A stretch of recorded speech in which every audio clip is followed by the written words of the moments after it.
All right, 10, 9, 8, 7, 6, 5, 4, 3, 2, 1. Boom.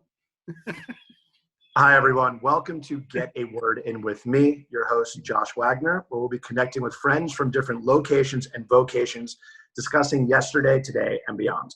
And today, beyond is coming to us from Cape Cod, which we'll get into in a second. Just want to lay a little framework. We're going to try to get through this in 19 minutes.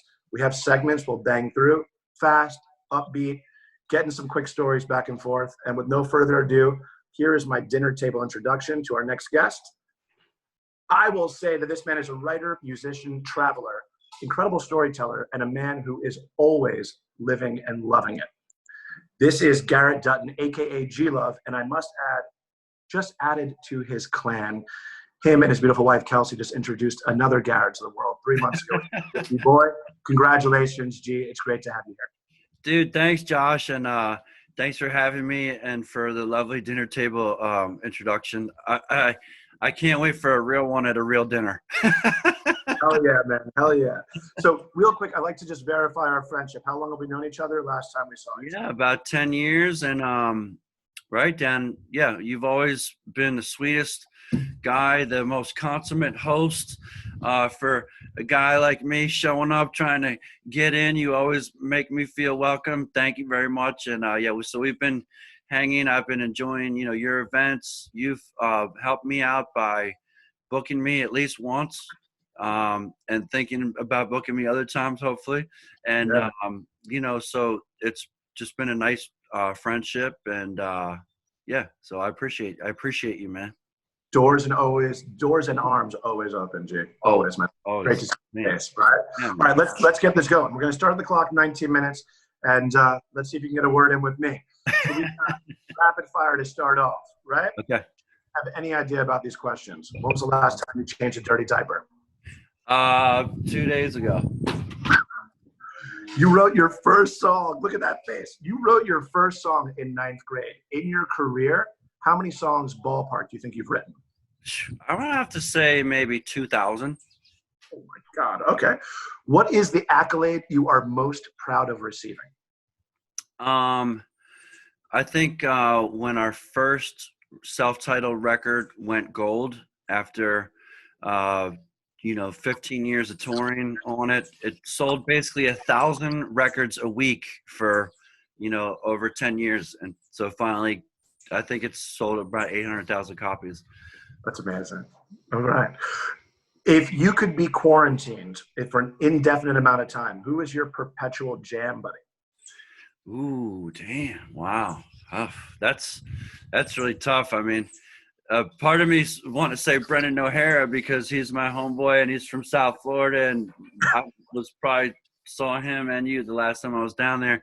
And then the other guy that pops in my head is my buddy from Hawaii, Ron Ortiz II, who's just a wonderful young up-and-coming guitar player. But then when I'm saying that, I'm thinking, why wouldn't I hang out with Jack Johnson over at his quarantine and pipeline? Well, it's pretty sweet out here in Cape Cod, too. Well, to future jams with all those, for sure. Yeah. What is your most memorable tour? Wow. I'm just going with the first thing that popped in my head, and I'm just recalling the Horde tour back in 1995. We were not on the whole tour, but we were on it in 94 and 95. And I'll never forget when Dave Matthews came up to me in catering, and he goes, "Hey man, are you G-Love?" And I go, "Yeah." He goes, "Oh man, I love your record. It's really great." And I go, "Well, what's your name?" He goes, "Well, I'm Dave Matthews." And I go, "Oh, well, what's your band?" That's how much of a jackass I was. But Dave, of course, the sweetest guy ever. Yeah. And that was a pretty cool tour and gave us a lot of legs because, like, Blues Traveler took us under their wing. The Black Crowes took us under their wings. Yeah. Zig Marley was there. That's when I got to meet the Allman Brothers and get to see, Greg Allman. So dope. So just a lot of – and that's where, like, a lot of up-and-coming early jam guys like us, Medeski, Martin, and Wood, and Aquarium Rescue Unit, and a lot of the people that were kind of made the jam scene. Awesome. Horde tour. Good stuff. Next question. Is there a place you believe you lived in a previous life? Wow. I don't know, man. I don't. I Or can't. an occupation you think you've had in a previous life? Well, definitely something in this in the in the sex workers industry. Okay. I Okay. don't know. Let's not go there, Josh. I mean, I do have kind of, but now I'm older and married. It's not. It's sex is great, but it's not quite. It's not like as obsessive a thing as it has been in my life at certain times. We'll get into previous life questions later. If un, until vaccine, next festival you could play, what's number one you want to go back to? Well, we have our own festival here in Cape Cod, the Cape Cod Roots and Blues Fest. So that's But this really, would be year number 3, right? this would have been year number 3. Um, and as far as I really look forward to getting back to Bonnaroo. I mean, and Austin City Limits, Yeah. and Lollapalooza and Coachella. Of course, those are some and Glastonbury in the UK. These are some of the festivals that we were kind of core artists in when they first were doing their thing, Yeah. and we're not anymore. So let me get that chip off my shoulder. But yeah, I'd like to get back there. Oh yeah. Oh yeah. Okay. So one single location, personal location. Where do you long to return to first? Right here, man. Right here in Orleans, Massachusetts. It's like we live here, and it's kind of like we put everything into getting this property, and this was a couple years, 4 years ago when we did that, and kind of really went on a financial limb. And it's our dream spot. It's our forever spot. It's this rolling little meadow on the saltwater pond that goes out to the ocean, and we got a little dock, and we got babies, and we got chickens, and right here, man. So when I'm on the road or when I'm away, like I'll lay in my bunk and just kind of I can visualize this place, and it's become a really special haven for me. That's beautiful, man. All right, last good deed you did. Last good deed I did. I'm trying to pick a good one. I try to do a lot of good deeds for a lot of different people. So just benefits. Well, tonight I'll have a good deed, which is I'm having a live stream at 8:30 p.m. EST called Cracking Beers with G Love, and it's a tip based on Venmo and PayPal. Half the money, goes to support my team, and half the money goes to support some of the teams at different venues around the country where we play, where everybody's out of work too. Our whole industry, yours and mine, are service and entertainment industries, is getting crushed, and a lot of people are laid off. So we're raising money to help this crew, this security, this bartenders. Not like we probably won't raise $50,000 tonight, but we'll send them a check for $500, $1,000, and hopefully a couple guys can get some groceries. You know what I mean? Yeah, man. Every dollar counts, and G, you always spread the goods, man. So respect. Really appreciate that. Yeah. And you're talking about locations all over the place, and that will lead us into our next segment. So rapid fire. Thank you very much. But now I'd like to get into location. So this is the part I connect with people all over the world, and I really want to understand what's happening outside their window that I wouldn't know unless I was there. So break it down. Where are you? I know you described a little bit about your house, but you're in Cape Cod. What's happening in Cape Cod that I'd have no clue about unless you were telling me? Well, to me, it's, I'm from Philadelphia. I moved to Boston to follow my older son, Aiden. My parents moved to Cape Cod. So we started coming out here. They lived in the Jersey Shore before. They sold their house. They moved up here. We were really upset. Moved up here, and it's like, oh my God, what is this place? It's like, you're in Miami.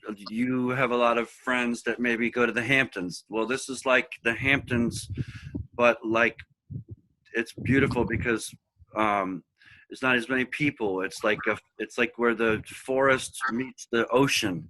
It's a lot of nature. There's a lot of conservation. Cape is gorgeous. You can buy, I'll never be able to afford something like this but I can afford it here.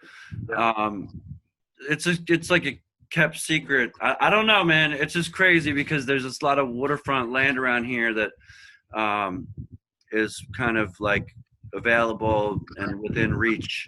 Well, it sounds like Financially, you know what sounds I like mean? you found your slice of heaven. But Yeah. with everything going on today, like for example, in Miami Beach, I have two F-16s that fly in front of my house every single day, and they lap around cruise ships. Is there something happening in Cape Cod Oh, that's unique to your moment right now that you would think that I wouldn't know about?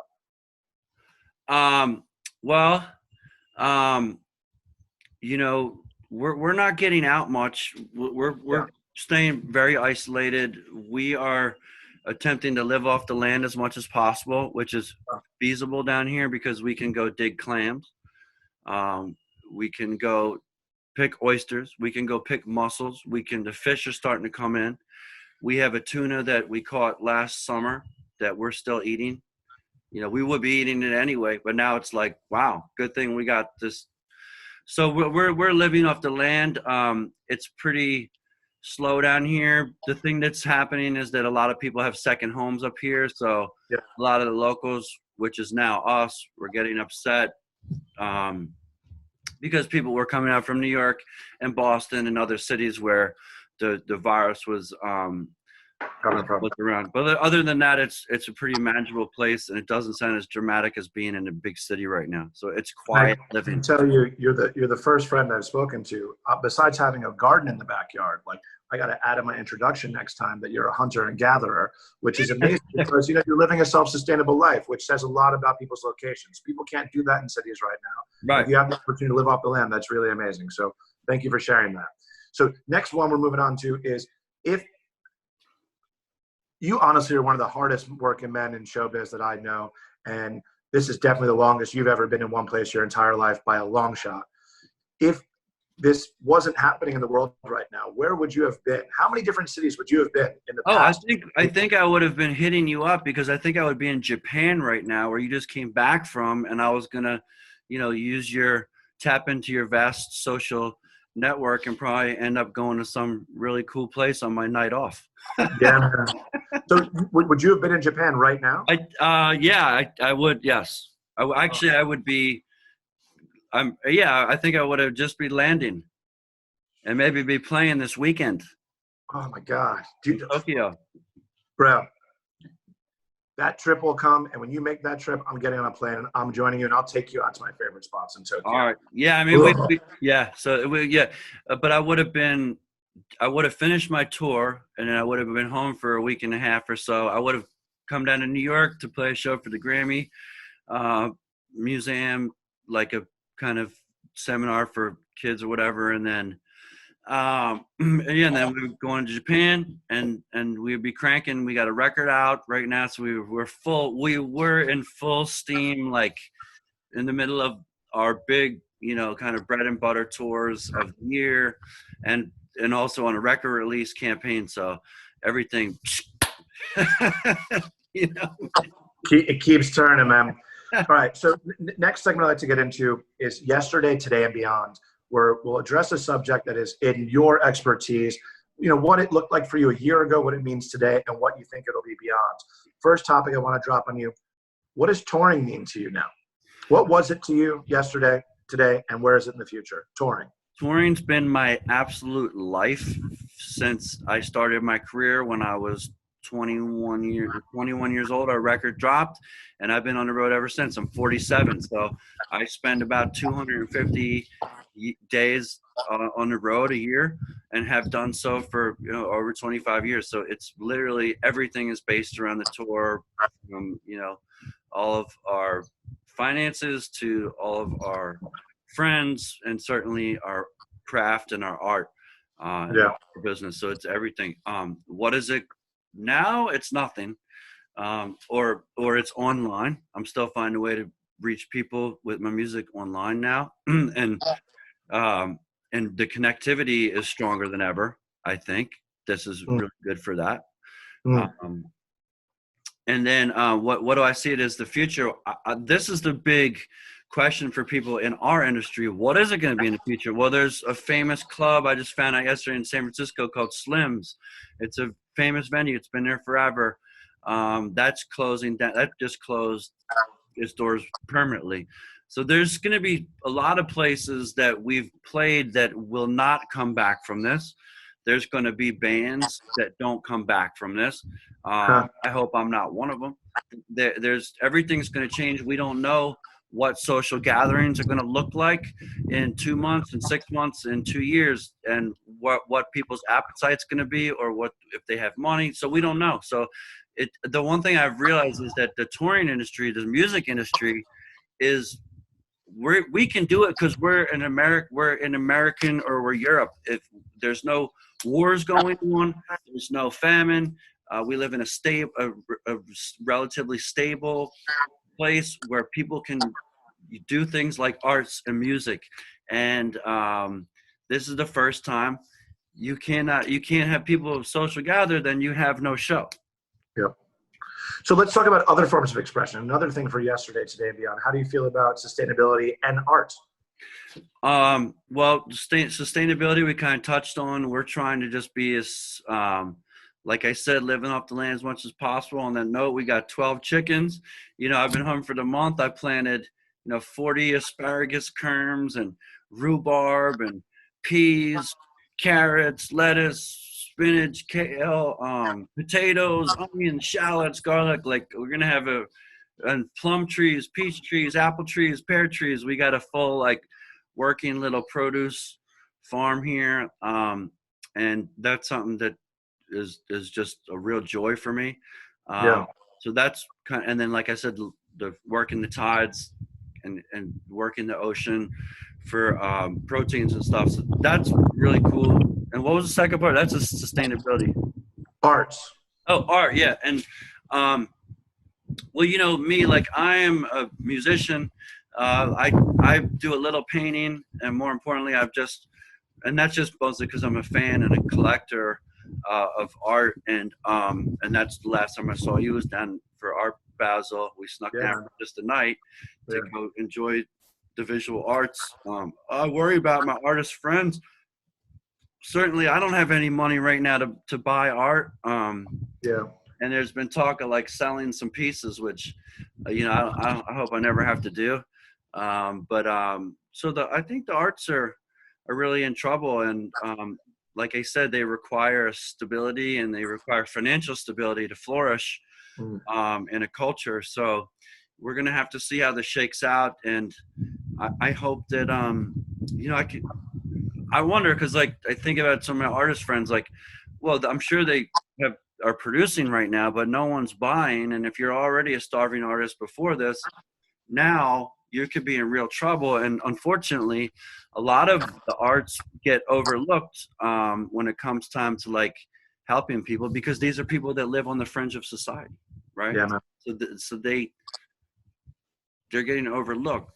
And now the fringe just has a whole different meaning, right? So interesting. That's really good perspective. I appreciate that. What I am going to get into is our next segment, which I like to call Good Riddance, Give Me Some More, and Liar, Liar, Pants on Fire.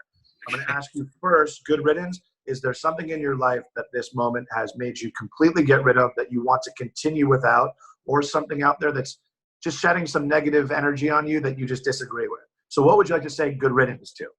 I like to say good riddance to all the divisiveness in politics. And certainly a lot of my new record, G Love the Juice, was talking about, our current political, social atmosphere, and just, and now all that stuff, good riddance, because it's not, even though we watch the news every night and we got to see just Dodo our president just saying some off the wall stuff still, or it's just, this thing is bigger than all of the politics between Democrats and Republicans. That doesn't mean we can afford to let our guard down and not be watchful and make sure that the environment doesn't get the short end of the stick, and that people that are unable to or people that need help get the short end of the stick, and that billionaires and huge corporations don't just monetize everything and leave out the little man. But good riddance to that feeling of just being so upset about our current president. Good riddance. Good riddance. Now give me some more. Give me something positive. What's something you've developed that you're gonna keep on going with the future? What's a new habit you have that like you've fallen in love with and I'm going forward with this? Give me some more. Give me some more is like family time, like just really, man, so happy to be home with my family, just to see my 4-year-old boy, the hours we're spending together every day. It's such a joy.